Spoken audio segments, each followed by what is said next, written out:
A few years back, when I took this step in my life, it was as if everything was planned quite before I realized it. I remember myself deciding and answering yes no questions, yet knowing that the answer was already made on my behalf, and I am just on the right track, as finally I have started listening to my own yearning for who I love to be. Everyone knows this kind of feeling of the absence of what is right in your life. Every time when I look back, I am thrilled how easy things were sorted out, which can only prove the fact that we are created to create. We all are designed to add new blessings to this world. Who doesn't long for a deeper experience with that kind of courageous life when you are called to a very special cause? Surely I was the one who admitted it, wiped off the fear, stepped out and acted. I truly believe that we, as individuals, are made with such uniqueness that only in our own capacity we can contribute into the well-being of the humanity in a very special way of receiving and giving back. Nobody else would be able to do the same job. Acquire more knowledge. While still working for a large enterprise and a market leader in chocolate production, I had finished my second education in finance and accounting and became professional chartered accountant. I knew that taking on bigger role and responsibility was sounded not only very attractive but stable and secure. Who would argue that having a title of CIO or CFO of a large multinational company, whose brands are literally in every grocery store, will resonate to everyone? Family would be proud. Everyone else would express respect.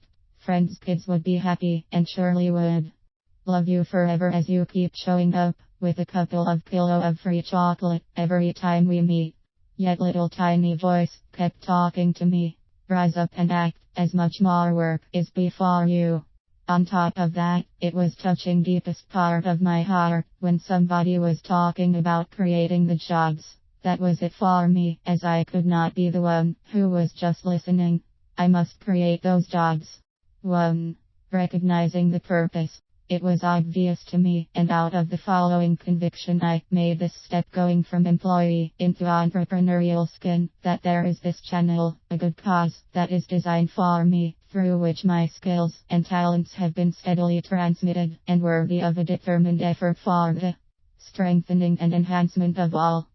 Then next it was the following finding, that from now onwards my duties are going to be more about living high values and caring for people rather than acquiring continued functional knowledge and professional skills or gaining more experience. It is going to be more about becoming wise in my decisions. It is when thorough diligence must be applied and when looking ahead would require constant assessment of what had happened in the past. Winston Churchill said once, "The farther back you can look, the farther forward you are likely to see." Many puzzle pieces must come into whole and beautiful picture of my professional life to wipe off the fear and master waiting. Stepping out in spite of fear was my daily task, especially in the beginning of my journey. What kept me going is the assurance that there is grand plan. As incredible as it was, I was working with good spirit, in which I eventually discovered that there is no fear. Secondly, I learned that I am going to miss out on one of the most transforming period of my life if I don't master waiting. Every significant decision took time. Staying patient and waiting have made me more mature, solid and well-grounded. I now can confirm that there is always a time between seed time and harvest. 3. Step into action. I was willing to practice the discipline, diligence and self-control to the level of perfection. That was essential for me. The actions, which we call clean up your messes and water your seed, became my daily tasks. Having a proper attention to the strategic and operational planning to accounting of transactions to keeping in touch with prospects and customers were my weekly if not daily duties.